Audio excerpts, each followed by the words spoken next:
నమస్తే, నేను మీ అశోక్ గౌడి మాట్లాడుతున్నాను. వారధి టీవీ తరఫున. దయచేసి ఎవరైనా సబ్స్క్రైబ్ చేసుకోవాల్సిన కోరుచున్నాం. మనము గతంలో ఎన్నో ప్రభుత్వాలు చూసినాం. కేసీఆర్ ప్రభుత్వాన్ని చూసినాం, రేవంత్ రెడ్డి గారి ప్రభుత్వాన్ని కూడా చూస్తూ ఉన్నాం. మాది రైతు ప్రభుత్వం, మాది ప్రజల ప్రభుత్వం అని చెప్పి చెప్తూ ఉంటారు. మనం ఉన్నదే ప్రజాస్వామ్యంలో. ఇది ప్రజలతోటి ఓటక్కుతోటి గెలిచినటువంటి ప్రభుత్వాలు అన్నీ కూడా ప్రజాప్రభుత్వాలు అవుతాయి, కానీ నియంత్రణ పాలన కాదు, దొరల పాలన కాదు, ఇది రెడ్డిల పాలన కాదని చెప్పేసి నేను తెలియజేసుకుంటున్నాను. ఏ ప్రభుత్వం వచ్చినా అది ప్రజాప్రభుత్వం కావాలి, అది ప్రజల ప్రభుత్వం కావాలి. మాది రైతు ప్రభుత్వం అని చెప్పుకుంటారు. నిజంగా రైతు ప్రభుత్వం అని చెప్పుకుంటే ఏ పార్టీ అయినా సరే ఎంతమంది రైతులకు టికెట్ ఇచ్చింది, ఎంతమంది సన్నకారు రైతులకు టికెట్ ఇచ్చింది, ఎంతమంది పేద రైతులకు సర్పంచ్ టికెట్లు ఇచ్చింది, ఎంతమంది మధ్యతరగతి రైతులకు ఎంపీటీసీ జెడ్పీటీసీ మెంబర్ల టికెట్ ఇచ్చారు. ఎంతసేపు రాజకీయ వ్యవస్థలు ఉన్న వాళ్ళకే మీరు టికెట్ ఇచ్చి తప్పే, కానీ రైతులకు ఏనాడన్నా రాజకీయ వ్యవస్థలు తీసుకొచ్చారా? వాళ్ళ జీవితాల పేరు మార్పులు ఏమైనా తీసుకొచ్చారా? ఒక్కసారి అన్ని రాజకీయ పార్టీలు, అందరు రాజకీయ నాయకులు ఆలోచించాలి. నిజంగా మాది రైతు రాజ్యం అని చంద్రబాబు నాయుడు చెప్పుకున్నాడు, రాజశేఖర రెడ్డి చెప్పుకున్నాడు, కేసీఆర్ చెప్పుకున్నాడు.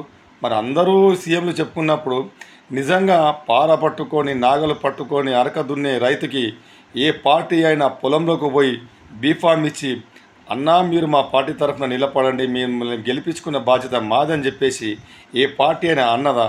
ఇప్పటి వరకు అలాంటి అన్న దాఖలాలు లేవు. ఇప్పటివరకు మేము చూస్తూ ఉన్నాము. నాకు 50 ఏళ్ళు, నేను 50 ఏళ్లలో నేను 30 ఏళ్ళ సంది రాజకీయం చూస్తూ ఉన్నాను. ఏ రాజకీయ పార్టీ అయినా సరే ఏనాడు కూడా మాది రైతు ప్రభుత్వం అని ఎన్టీఆర్ జమానాకెళ్ళి చూస్తున్నాను. నేను 84కి వెళ్ళి కూడా నాకు రాజకీయాలపైన చాలా అవగాహన ఉన్నది. ఏనాడు కూడా ఎన్టీఆర్ కూడా మనం చూస్తూ ఉన్నాం. పొలంలో నాటేసే అక్కలకు కానీ అమ్మలకు కానీ వాళ్ళని తీసుకొచ్చి మనం సర్పంచ్ చేసిన దాఖలాలు ఎక్కడ కూడా లేవు.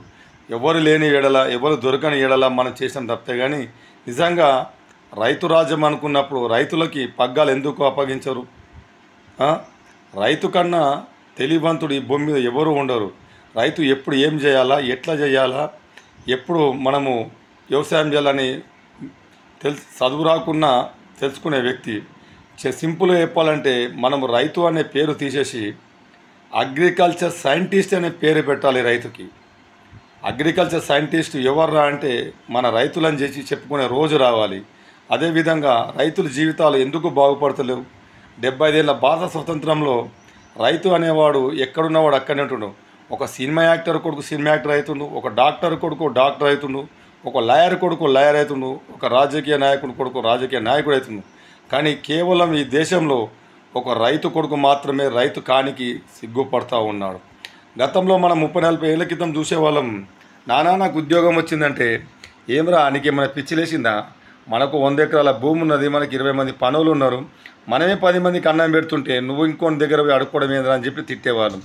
కానీ ఈనాడు ఆ కొడుకు పెద్దగా తండ్రి అయిన తర్వాత తన పిల్లల్ని వ్యవసాయం చేయొద్దు, మీరు ఉద్యోగాలు చేయండి అని చేసి చెప్తూ ఉన్నారు. ఈ విధంగా పోతూ ఉంటే మరి ముందు తరాలకి మనకు అన్నం ఎట్లా, కూర ఎట్లా, కూరగాయలు ఎట్లా, పండ్లు ఎట్లా, మరి మన కారం పొడి ఎట్లా, మన పసుపు ఎట్లా, మనం ఒకసారి ఆలోచించాలి. నిజంగా రైతు అనేవాడు రారాజు అయితే మరి రైతు బతుకులు ఎందుకింత దౌర్భాగ్యంగా ఉన్నాయి? మరి రైతులకు 2 లక్షల రూపాయలు రుణమాఫీ చేసే స్థాయికి ఎందుకు దిగజారుతున్నాయి ప్రభుత్వాలు? అంటే ఒక రైతు ఒక 2 లక్షల రూపాయలు సంపాదించుకోలేని స్థాయిలో ఉన్నాడు కాబట్టి మనం మాఫ్ చేస్తున్నాం. అది తప్పు కాదు, అది గొప్ప విషయమే.